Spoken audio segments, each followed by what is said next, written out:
नमस्कार, मैं हूं हंसा वैष्णव और आप देख रहे हैं LNV टीवी न्यूज। 3 भारतीय विचारकों का यादगार स्थान है और ये तीनों विचार कहीं टकराहट नहीं देते। अगर आप गंभीरता से उनको पढ़ें, जिस भी व्यक्ति को राजनीति के क्षेत्र में काम करना है तो उसको सबसे पहले विचार की सबलता अपने भीतर पैदा करना पड़ेगी। यदि विकास का कोई भी आधार अगर है तो वो विचार है और उसका माध्यम है व्यक्ति। और इसलिए मैं आपको इस अवसर पर पूछना चाहता हूं, यदि श्रद्धेय अटल बिहारी वाजपेयी देश के प्रधानमंत्री ना होते तो क्या प्रधानमंत्री सड़क योजना गांव में पहुंच सकती थी? दुनिया में जो काम किए जाते हैं, जो पीढ़ियां याद करें, ऐसे काम करने वाले नेतृत्व सदैव हमारे पास रहे और जब भी आप उनको पलट कर देखेंगे तो उनका त्याग और विचार उनकी बड़ी ताकत है। सत्ता में आने के बाद हम स्वतः का हित और संपन्नता देखें, खुद का यश देखें, ये राजनीति का धर्म नहीं है। पंडित दीनदयाल जी उपाध्याय ने कहा था, समाज की पंक्ति में जो सबसे पीछे रह गया उसको अपनी बराबरी पर लाकर खड़ा करोगे तो तुम्हारा राजनीति का धर्म पूरा होगा। मैं जनसंघ के उस पहले प्रस्ताव की तरफ भी ध्यान दिलाना चाहता हूं। मित्रों, आज राजनीति में सबको लगता है कि सत्ता से बड़ी कोई चीज नहीं होती, लेकिन जिस दिन देश आजाद हुआ था और दो ही तीन वर्षों में जब गलत फैसले शुरू हुए तो भारतीय जनसंघ की स्थापना हुई और उन्हें 3 प्रस्ताव दिए थे। पहला प्रस्ताव था कि हम वो सत्ता चाहते हैं जो हमारी सांस्कृतिक विरासत का सम्मान करे। उन्हें दूसरी बात कही थी, जो प्रस्ताव था कि जो हमारी भारत माता है उसका वैभव पुनर्स्थापित करने के लिए हम राजनीति में आए। और तीसरा उन्होंने कहा था, जो बात मैंने पहले कह दी थी, कि इस देश का कोई भी वंचित पिछड़ा रहा हुआ व्यक्ति उसका पिछड़ा कहने का नहीं, बल्कि हम सेवा के लिए राजनीति में आए। तो जब ये बात आती है कि राष्ट्र बड़ा, तो श्रद्धेय अटल बिहारी वाजपेयी जी से सरल भाषा में इस देश में कोई कह नहीं सका। उन्होंने गर्व के साथ, अभिमान के साथ कहा था, व्यक्ति से बड़ा दल और दल से बड़ा देश। मैं दीनदयाल जी उपाध्याय की उस राजनीतिक धारा की बात करता हूं। जब उनसे पूछा गया कि यदि जनसंघ भ्रष्ट हो जाएगा तो आप क्या करेंगे? दीनदयाल उपाध्याय ने कहा था कि गाजर की पूंगी है, बजेगी तो बजाएगी, नहीं तो चबा के खा जाएंगे। नया जनसंघ हम राजनीति में उस विकृति को समाप्त करने वाले लोग हैं। और जब प्रधानमंत्री का नेतृत्व तो आदरणीय नरेंद्र भाई मोदी कर रहे थे, जिन्हें सब कुछ समाज को समर्पित कर दिया, तो उन्होंने क्या कहा? उन्होंने कहा कि जब बापू की 150वीं जयंती है आने वाली थी, उसके पहले उस समय मैं इस देश का संस्कृति मंत्री था। उन्होंने कहा, बापू को सर्वाधिक क्या पसंद है? उन्होंने कहा, स्वच्छता पसंद है।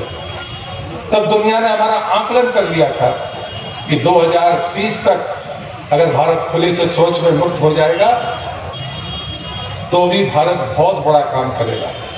हमारे बारे में दुनिया का मूल्यांकन इतना हल्का था। प्रधानमंत्री ने कहा कि नहीं, बापू की 150वीं जयंती को अगर यादगार बनाना है, उनको अगर श्रद्धांजलि अर्पित करना है तो स्वच्छ भारत उनके चरणों में हम अंकित करेंगे।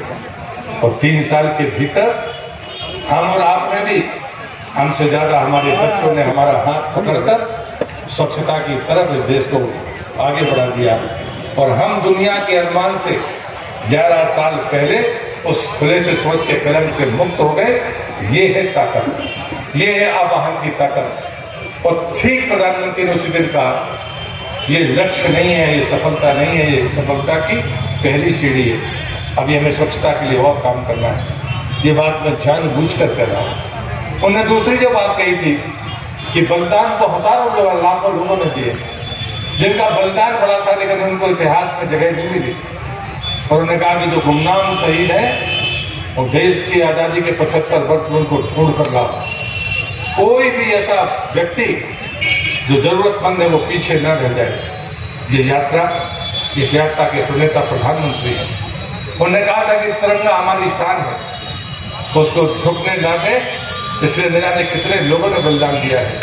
यदि आने वाली पीढ़ी इस तिरंगे के मान को न समझ पाई तो शायद हम ज्यादा जिम्मेदार होंगे, क्योंकि हम उन्हें इन अधिकारों के प्रति सचेत नहीं कर पा रहे हैं। और मैं गर्व करता हूं कि शायद देश के प्रधानमंत्री ने आह्वान न किया होता तो हम झंडा सहता न बदल पाते। पहले ये तिरंगा कोई हर कोई फहरा नहीं सकता, ये तिरंगा रात में नहीं फहरा सकता। और इसलिए मुझे लगता है कि सत्य भी हमें जानने चाहिए कि ध्वज का फहराना, ध्वज का लहराना और ध्वज को चढ़ाना, इनमें फर्क है। हमें ये तय करना होगा 15 अगस्त को जो होता है वो ध्वजारोहण वो क्या है, जो 26 जनवरी को गणतंत्र दिवस पर होता है वो क्या है, वो जो आप घर में लगा फहराते हैं वो क्या है। ये तीनों में अंतर है। अगर आपने घर में ध्वज फहराया तो आप उसको चढ़ाते नहीं, ध्वजारोहण नहीं करते, वो रात में लगा रह सकता है।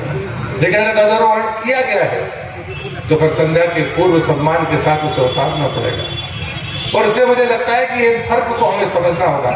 हम नहीं समझेंगे तो हमारी आने वाली पीढ़ी कैसे समझेगी। और इसलिए ये तिरंगा यात्रा, इस तिरंगा में तिरंगा के सम्मान की चिंता करना पड़ेगी। हमारे पहले, आज से 10 साल पहले कोई तिरंगा अपने घर में लगा नहीं सकता, हर कोई इसका उपयोग नहीं कर सकता।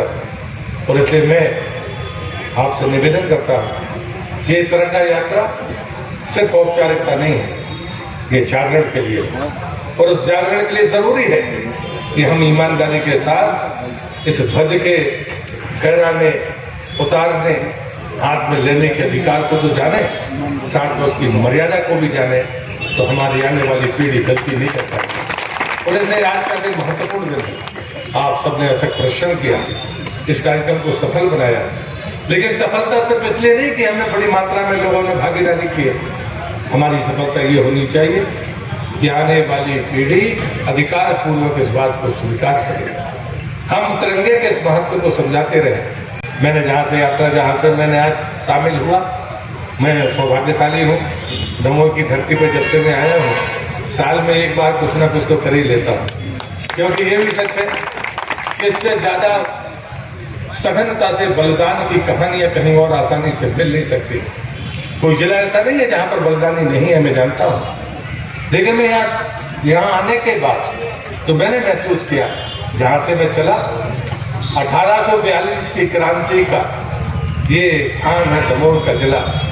लेकिन आज जहां से मैंने यात्रा शुरू की वो फसिया, जहां 62 उन वीरों को फांसी पर टांगा गया, वो 1842 और 1857 की क्रांति के युद्ध थे। लेकिन उन 62 के लोगों में से कुल 5 के ही नाम में जान पाया। अब जाकर कभी 38 के नाम आए हैं, लेकिन उनका आता पता नहीं। उनके वंशज किस हालत में रहते हैं ये आज हमारी पीढ़ी को नहीं पता। इतिहास में उनका नाम नहीं, उनके वंशजों का पता नहीं। उन्हें देश के लिए कुर्बानी दी, लेकिन उनको वो सम्मान नहीं मिल सका। इससे ज्यादा वो दूसरा उदाहरण नहीं हो सकता। मैं वहां से निकला तो अनंतपुरा गया, जहां पर महात्मा गांधी पहली बार आए थे, और भूल कर अनंतपुरा चले गए थे। जाना था उनको, भले मैं उस समय 52 स्वतंत्रता संग्राम सेनानी थे।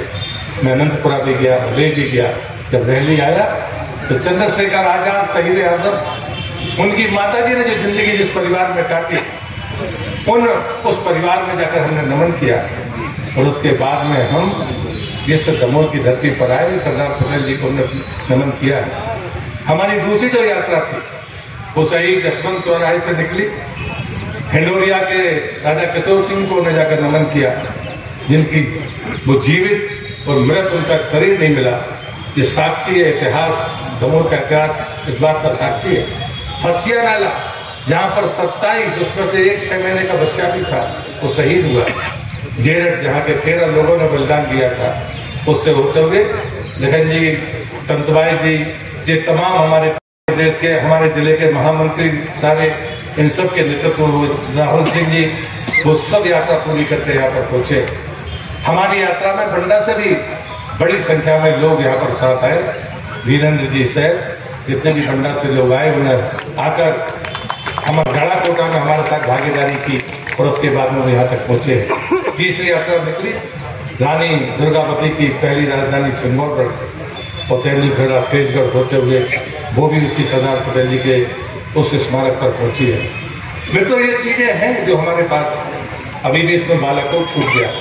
आज मुझे पता चला कि गढ़ाकोटा में साबूलाल जी जैन, उनकी भी आज ही के दिन उनका बलिदान हुआ था। और इसलिए मुझे लगता है कि मैं उन यात्रा के प्रभारियों का, जिनको बिल्कुल मैंने 3-4 दिन के नोटिस पर ही सभी लोग हम बैठे थे, इतने जल्दी ये कार्यक्रम बना, लेकिन जो सबसे दूरी से लोग आए हैं, इसमें खड़ा केसली के लोग आए, उनके लिए तालियां बजाकर जरूर उनका स्वागत करिए। खाने लगभग बाकी लोग खड़े, क्योंकि ये सबसे दूर से आए और सबसे बाद में पहुंचेंगे। लेकिन उसके बावजूद भी दियोली के विधानसभा के सभी कार्यकर्ता भाई और बहनों का और सभी 8 विधानसभाओं से पधारे मेरे सभी सहयोगियों का मैं हृदय से धन्यवाद करता हूँ। और मैं कहता हूँ, संकल्प लेकर जाइए। ये तिरंगा यात्रा सिर्फ कार्यक्रम नहीं है, हम प्रतिवर्ष कोई ना कोई माध्यम से जरूर इसको आने वाली पीढ़ी को हाथ में झंडा फहराने के लिए, अपना रेले रेस का झंडा उनके हाथ में देने के लिए जरूर कोई काम करें।